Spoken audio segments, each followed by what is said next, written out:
Hello everyone, this is Ethan Dragon, and welcome back to another episode of Fire Emblem Heroes.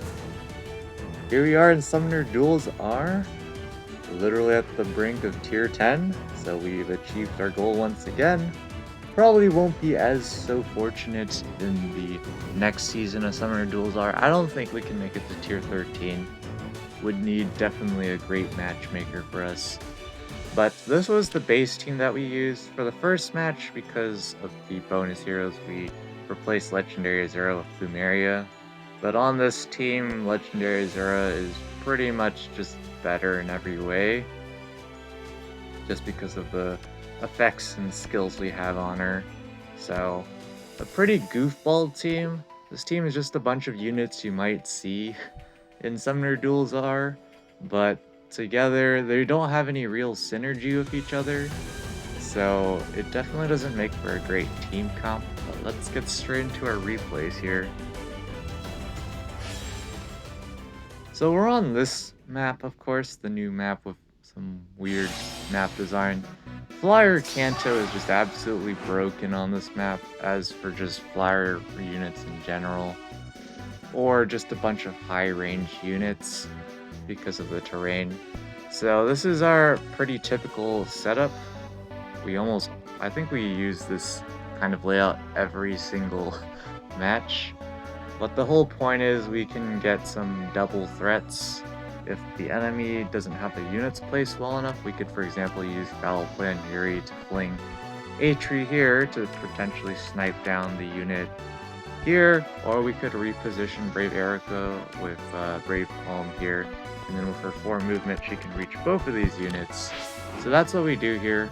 But this is a pretty bad matchup for us, simply because of the super high range of Duo Corrin combined with Duo Dagger and her Pathfinder shenanigans.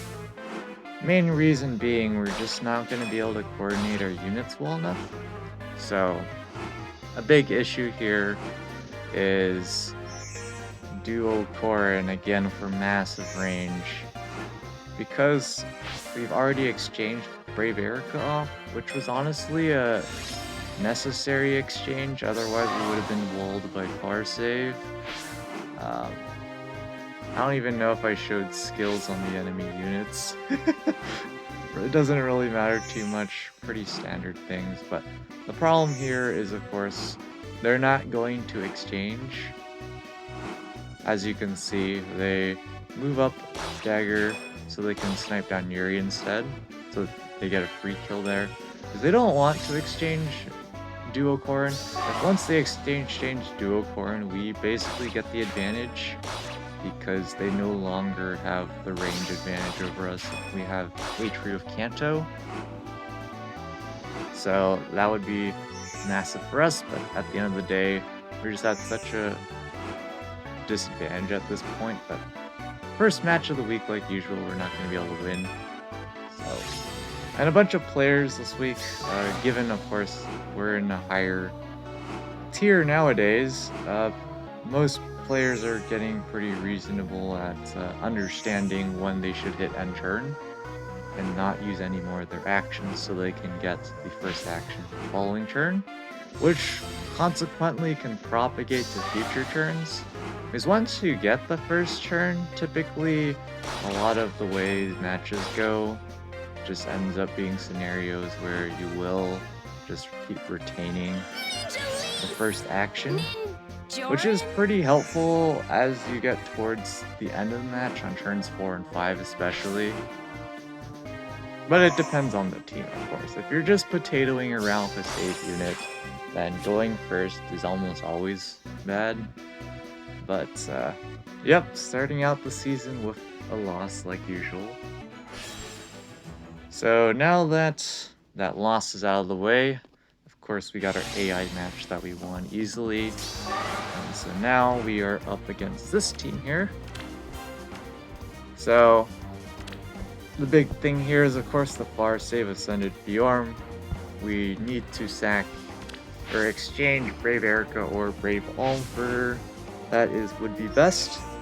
Here I'm just doing some goofball plays where we're just having them do things.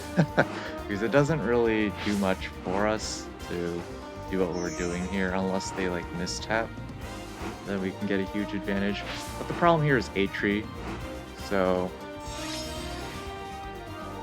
we leave Brave Almond range simply because we can.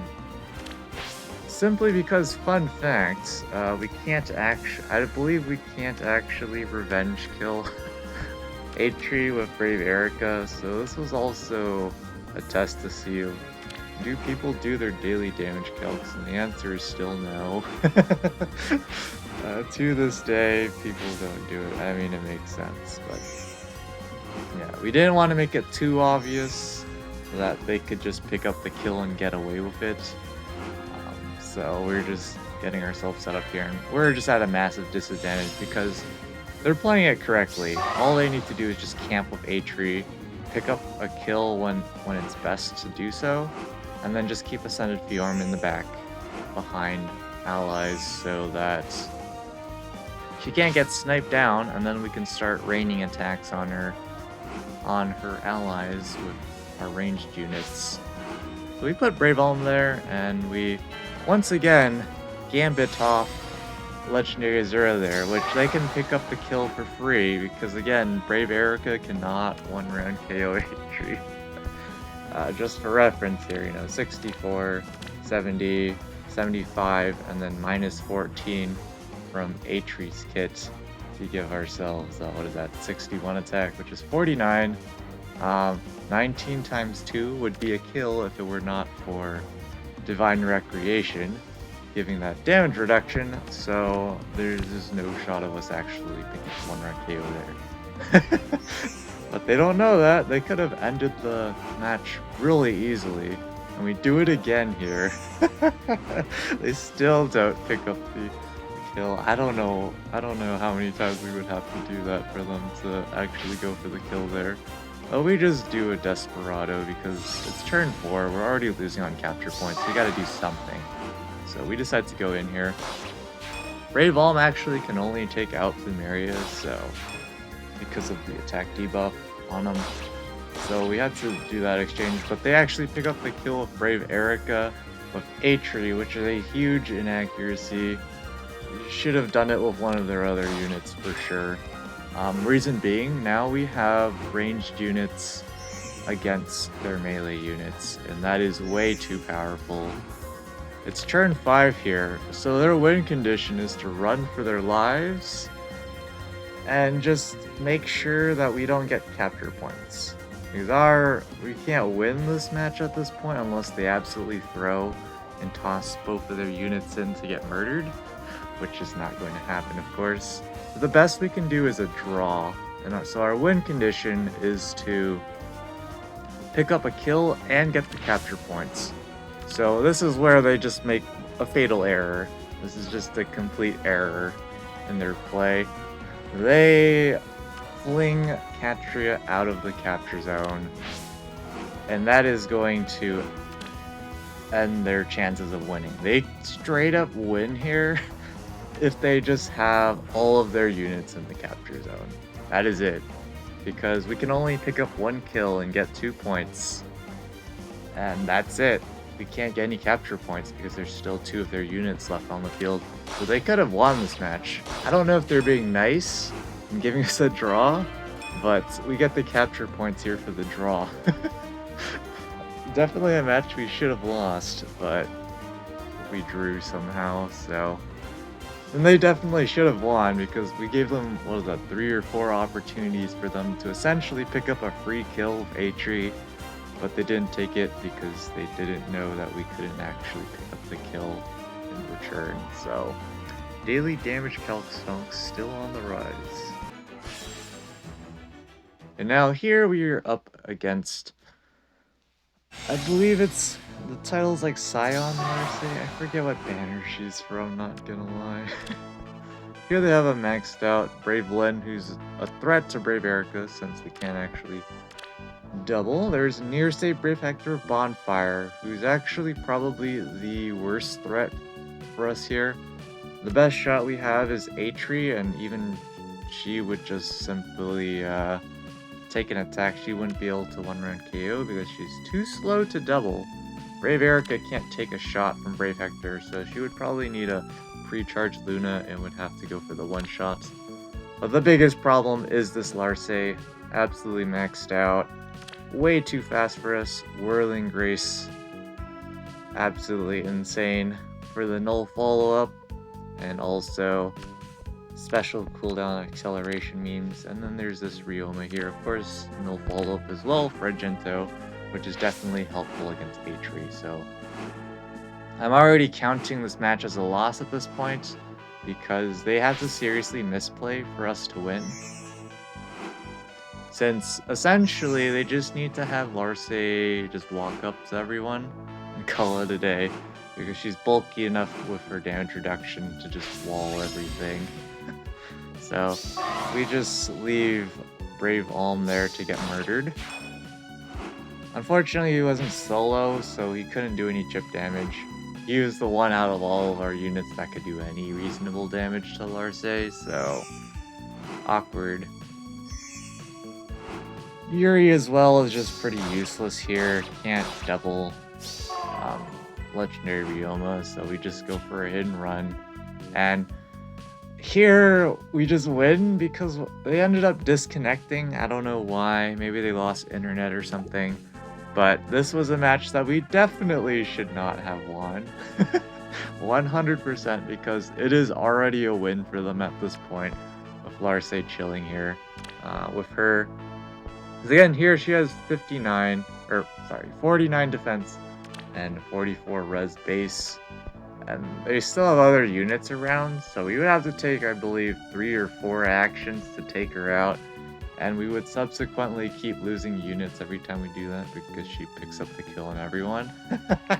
So there's just no way to win unless we could just run around Larce and deal with the other enemies. But there's a Brave Lyn here, and of course Brave Hector chilling in the back still, so absolute disaster of a matchup for us, but we end up winning because of a disconnection. And here we are against the infamous Duo Crom, who's definitely super common in duels right now, for obvious reasons. But here we have Oder, Brave Hector bar save, so once again we're probably going to need to exchange one of our melee units for him. And Duo Crom here, who's actually not a big threat because he has no Kanto. Ranged threats are only really a threat to us when there's lots of Kanto involved. Or if they have enough range to where we can't keep exchanging units because we won't be able to keep revenge killing after they pick up a kill on one of our units. So here the Yuri's way out of town, but we just can't take advantage of it because we want to preserve some of our units around to do things here. But here I just offer up Yuri for Duo Crom. They don't take it. Smart move, because our Yuri is basically useless outside of just using foul play. They decide to use foul play there, no points, because, well, okay, there actually is a point to it, because in this particular instance, our Atri, when she does get buffed by Legendary Azura, she actually does get enough speed to double their Brave Hector. So that is actually relevant. But here, we kind of incorrectly play it and forget about actions. So we do pick up the kill there on their Duo Crom, but they actually decide to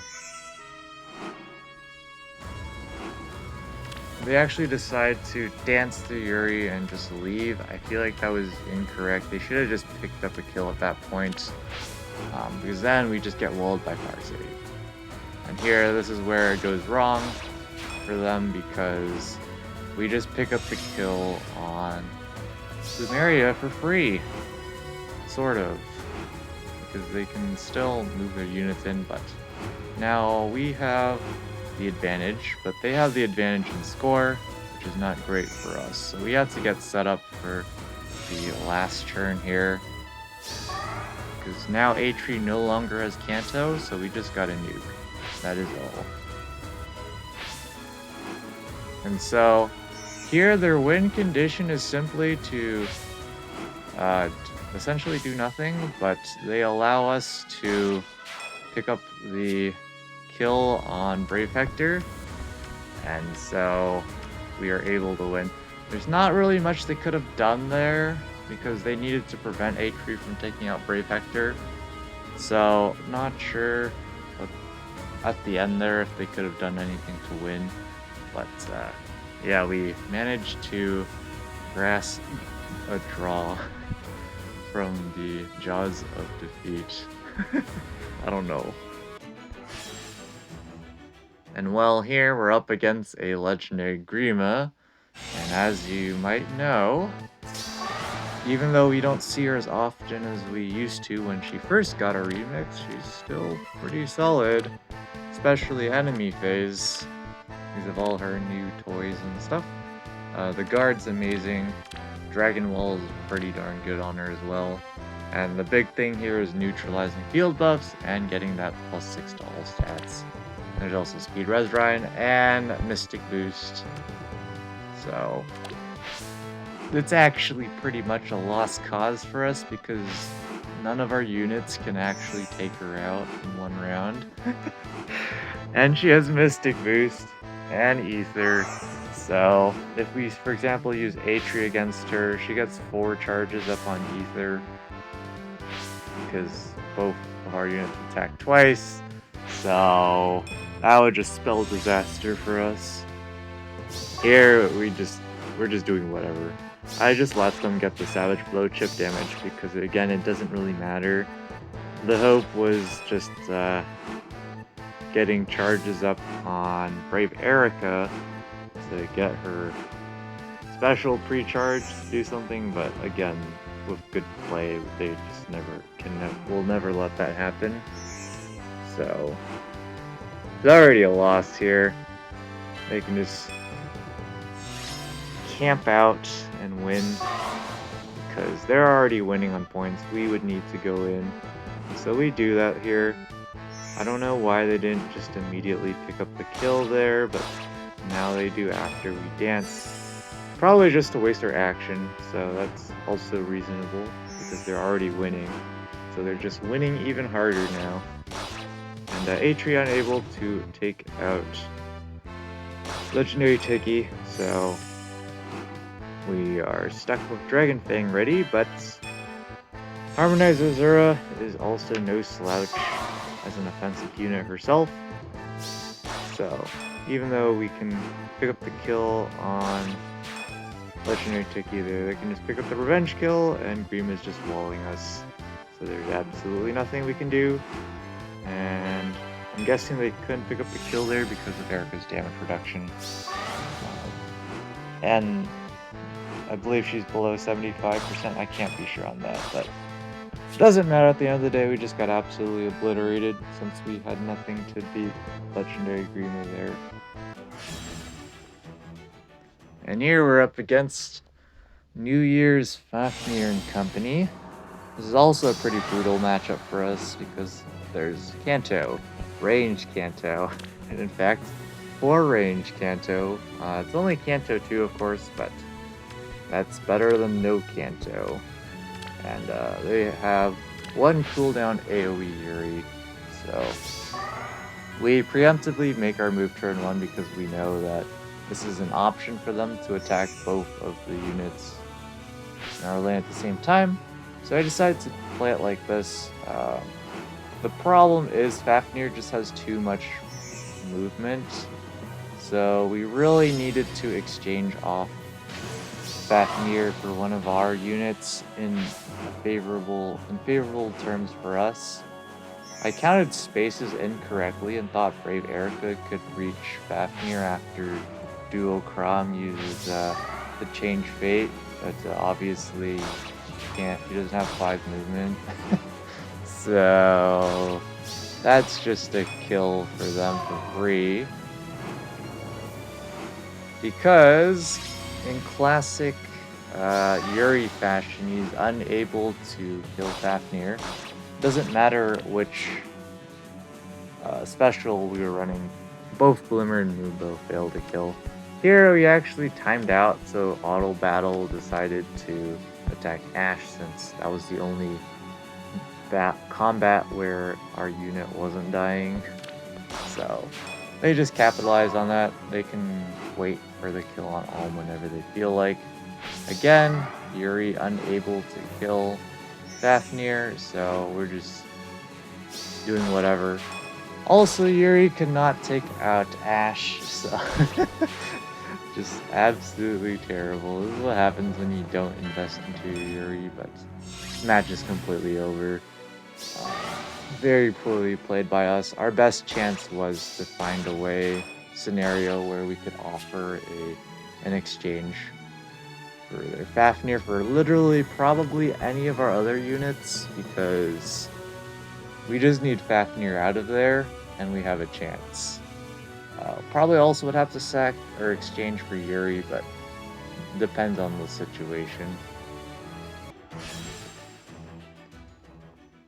And here we are against Dual Crom round 2.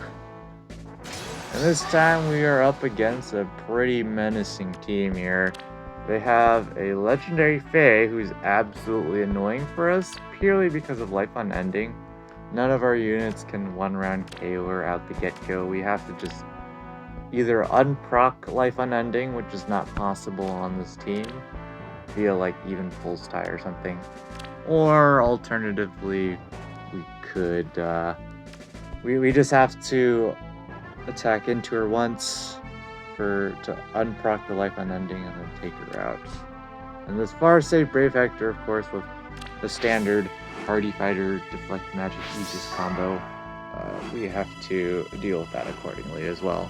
And once again, we preemptively move our units to deny the easy turn 1 attack 2 units in the same action deal. So we're just waiting here for them to commit their unit positions before we start dealing with Legendary Fae. So we start out here. I did my daily damage calcs and saw that Legendary Fae could not take out Brave Erica, so that way we can stall for time here. I'm kind of surprised they didn't dance Legendary Fae immediately, and they actually make a complete misplay here and use foul play to move out Legendary Fae.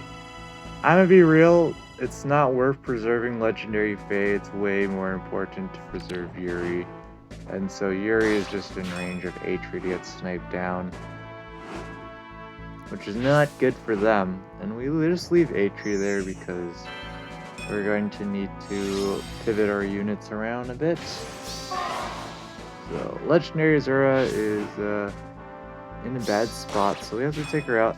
They use Duochrome here to pick up the kill on Yuri. Complete misplay once again. This is a horrible exchange because they have far save Brave Hector. Yuri literally does nothing except foul play, which can be a huge threat in of itself, but now they are at a massive disadvantage. That was not worth it at all. Because again, we don't have far saves, and their Yuri is +9 compared to our measly +0, so their Yuri can definitely take out our units much easier than the other way around. And at this point, once again, we've already calced out the matchups, so we know how it's going to go down. Like Brave Alm surviving by 1. Totally not rigged. And it just works out for us here. Decide to use Atri to pick up the kill here. And there we go. We win a match that we, again, really shouldn't have won if they played it correctly, but that's our only chance of winning nowadays with our goofball teams. One of the reasons this team does so poorly is because, again, there's no real synergy between them. They're all kind of doing their own thing. They cover ground for each other, like they have some advantages that they cover each other's disadvantages to some degree, but the problem is we run into matchups where we need one unit to basically carry the whole match, and let me tell you, unless the opponent throws really hard, that's basically never gonna happen. So, yeah. Biggest thing to note here is, of course, Brave Edelgard's pretty much going to wall anything um, for one round. So we need to be careful about that. And of course, Duo Hinoko for duo skill. Have to be careful for when they pop it, because we can really be in a bad spot here since our ranged units are already starting nearby in range of Duo Hinoka's duo skill. So here, already dance Brave Erica preemptively assuming they might pop the duo skill. So we're just waiting out here. We actually are okay with leaving Brave Olm to die in such an instance, but it's just one of those options where we keep our threat range large enough to actually be threatening. They decide to just move their duo Makaya in for some reason. Not sure what their plan was there, but they end up repositioning with Duo Hinoka. Don't know if they thought that near save was gonna work, but yeah.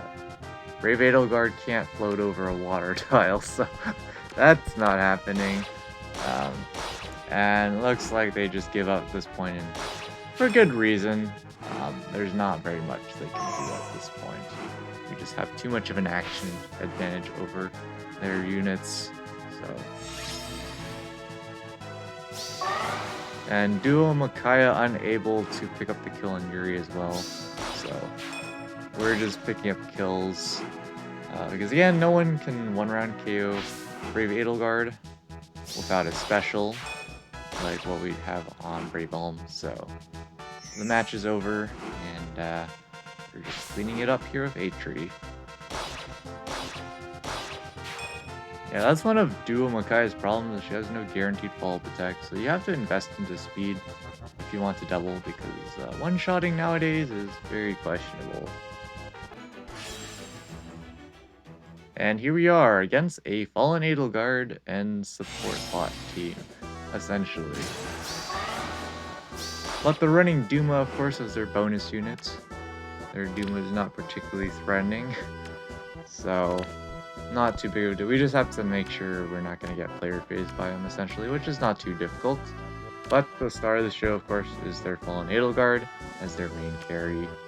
And pretty decent legendary F from there.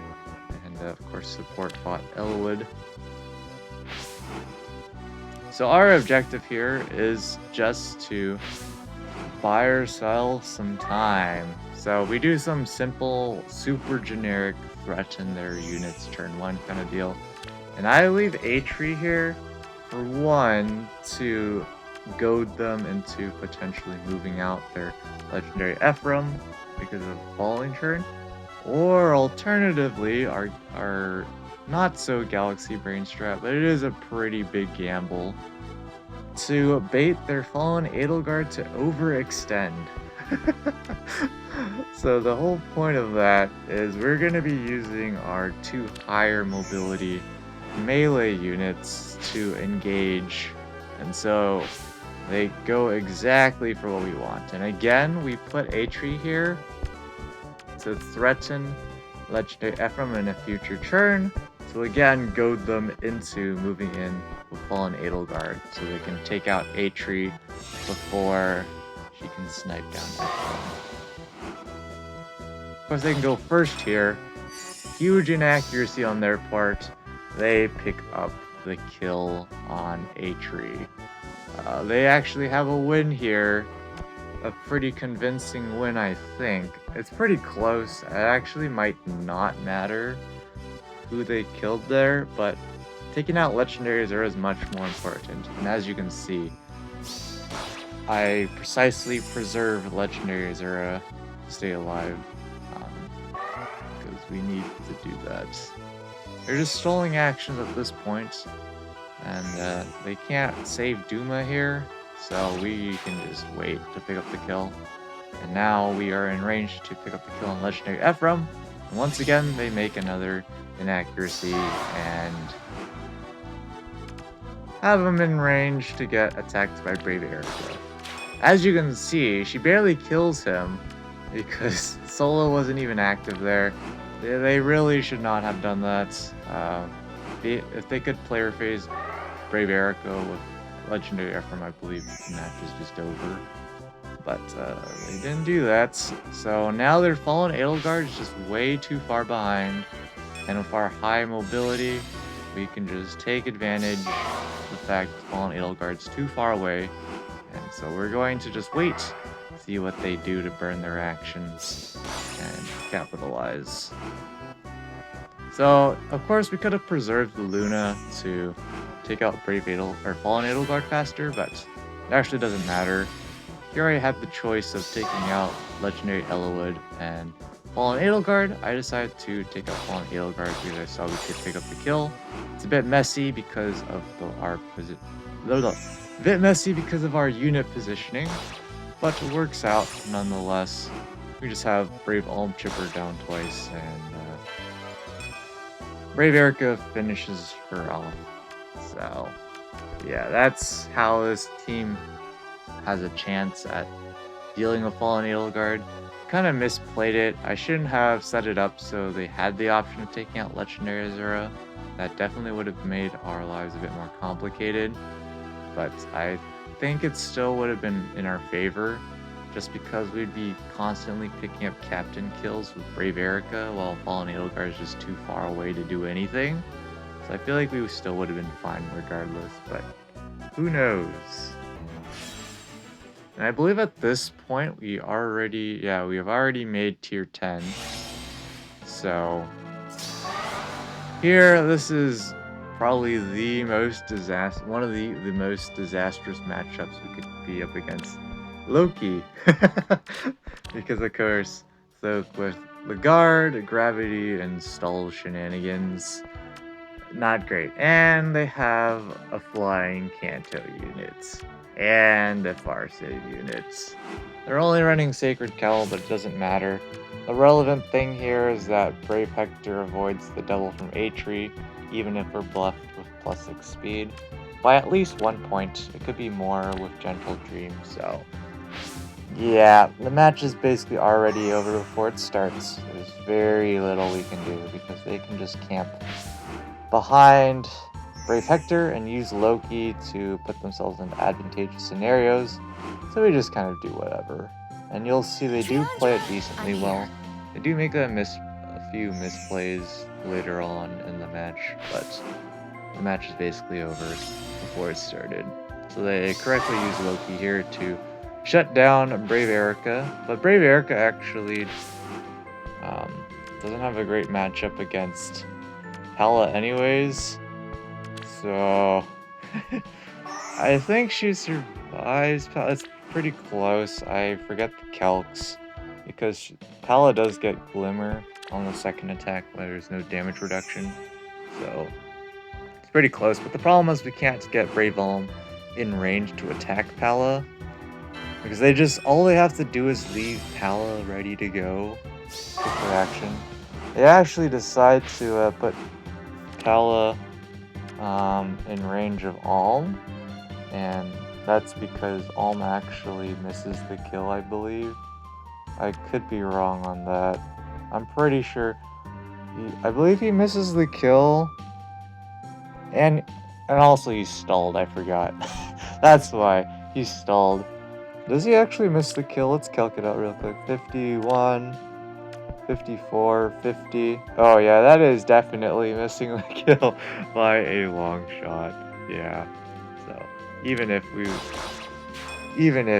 could attack, no, wasn't gonna work out. So yeah, it's just over. She effectively has Kanto 5 or Kanto 3 with Hidden Run, so we just have no chance of winning. And here they use Loki to stall Brave Erica. They didn't need to do that. I guess they just wanted a larger steamroll win or something, but that was not necessary at all. At this point, we can just dance Brave Erica. The thing is, Yuri has foul play, so At least we can pick up the kill on Yuri, but that's all we're gonna get.